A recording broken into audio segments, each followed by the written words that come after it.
जय श्री कृष्णा। स्वागत है आपका मेरे इस धार्मिक चैनल पर। आज मैं आपको एकादशी का व्रत का पारण कैसे किया जाता है और मैं कैसे करती हूँ वह बताती हूँ। सबसे पहले मैंने भगवान को स्नान करवा कर उनका श्रृंगार कर उनको अपने आसन पर बिठा दिया था और भगवान को जो भी मैंने कहती हूँ द्वादशी के दिन हमें चावल का भोग लगाना चाहिए, मैंने घी शक्कर चावल मिक्स करके लगा दिए थे और मिठाई चढ़ा दी थी। और मैं ये भुने हुए चने अगर आपके पास हो तो वो चने ले, अगर चने नहीं हो तो 14 फुटाने की दाल ले सकते हो, चने हो तो उनके साथ साथ टुकड़े कर दे और आपको इच्छा अनुसार दान रखना है उनके सामने।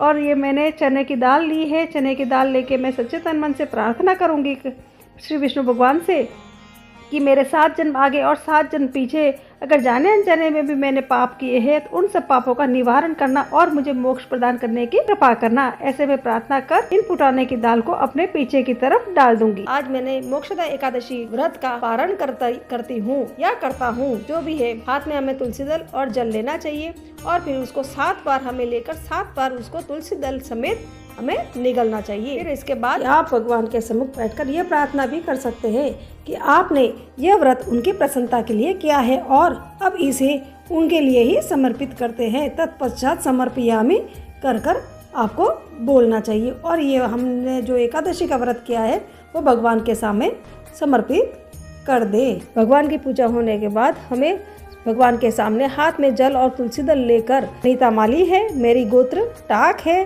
और मैं जिला जालोर गांव साइला से हूँ। श्री नारायण श्री नारायण श्री नारायण या ओम भगवते वासुदेवाय नमः, ओम भगवते वासुदेवाय नमः, ओम भगवते वासुदेवाय नमः। इस तरह 7 बार बोलते हुए उस जल को तुलसी दल समेत पी जाए। इस तरह आपका व्रत का पारण पूरा हो सकता है और भगवान विष्णु को चावल का भोग जरूर लगाए। अगर आपको इसी तरह से हर एकादशी पर एकादशी का नाम लेकर एकादशी का पारण द्वादशी के दिन इस प्रकार ही करना है। एकादशी का नाम जरूर ले और भगवान विष्णु के सामने वह समर्पित कर दे। जाने अनजाने में किए हुए पापों की क्षमा याचना भगवान विष्णु से मांगनी चाहिए और उनको कहना चाहिए कि अगर मैंने एकादशी के व्रत उपवास में जाने अनजाने में भी किसी का दिल दुखाया या मुझसे अपराध हुआ है तो इन सब की अपराधों की क्षमा करे।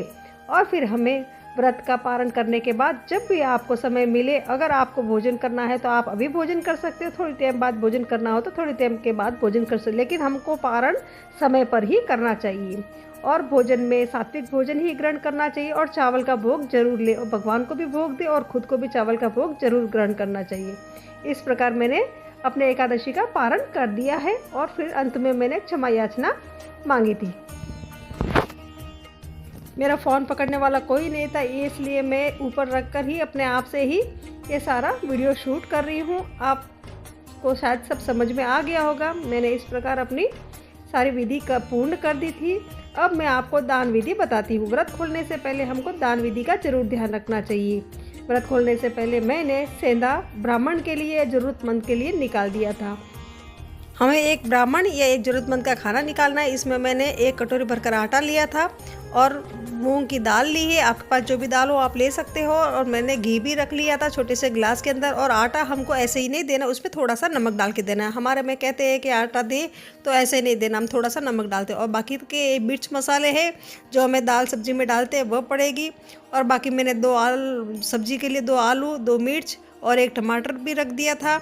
और ज़रूरत के लिए घी और फिर 2 आपको चक्की टाइप में दिख गई होगी वो मेरे गुड़ की डूली है। मीठे के लिए मैंने गुड़ रख दिया था। इन सबको मैंने एक थाली में रख दिया था और हम संकल्प लेकर ब्राह्मण का ये सेंधा एक साइड में रख दिया। अगर ब्राह्मण अगर आपके घर में आता है तो उनको दे दे, अगर नहीं है सुविधा तो आप उनका संकल्प लेकर साइड में छोड़कर रख सकते हैं ताकि बाद में आप दे सके।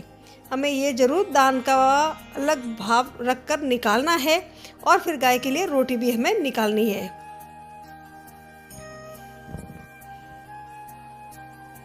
ये मैंने सारा इसी में रख दिया था। ये देखिए जो मैंने गुड़ भी रखा है, आटा है, चावल है। सॉरी मैं कहना भूल गई थी, आपको चावल ज़रूर दान करना है। बिना चावल का दान पूर्ण नहीं होता है।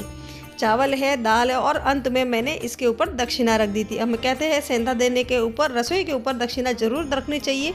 इसलिए आपको दक्षिणा में जो भी आपकी इच्छा है 10 रुपये, 20 रुपये, 21 रुपये, जो भी आपकी इच्छा है आप रख सकते हो। मैंने 10 रुपये के इस रसोई के ऊपर रख दिया था ब्राह्मण को देने के लिए। अब मैं गाय के लिए 2 रोटी भी निकाल दूंगी। आपकी इच्छा अनुसार आप 2, 5, 7 जैसी आपकी इच्छा हो आप रोटी निकाल सकते हो। गाय के लिए हमको रोटी निकालनी है। अगर गुरुवार का दिन हो तो चने की दाल जरूर रखें। अगर नहीं हो गुरुवार तो चने की दाल की जरूरत नहीं है। अगर आपकी इच्छा हो तो आप रख सकते हो। चने की दाल है, थोड़ा सा गुड़ है, हमको गाय को भी भोजन जरूर देना है। अगर आपके घर के पास आती है तो आप तुरंत दे दीजिए, अगर नहीं आती हो तो गौशाला पहुंचा दीजिए या फिर बाद में भी आप दे सकते हो। और मैंने ये चुग के लिए बाजरी ली थी, यानी कबूतरों का चुग भी हमें ज़रूर साइड में निकालना चाहिए। कहते हैं बिना दान दिए हमको अन्न ग्रहण नहीं करना चाहिए, इसलिए मैंने आप ये वीडियो बनाया है। कैसा लगा मेरा वीडियो? पसंद आया है तो लाइक ज़रूर करिए और कमेंट में ज़रूर बताइए।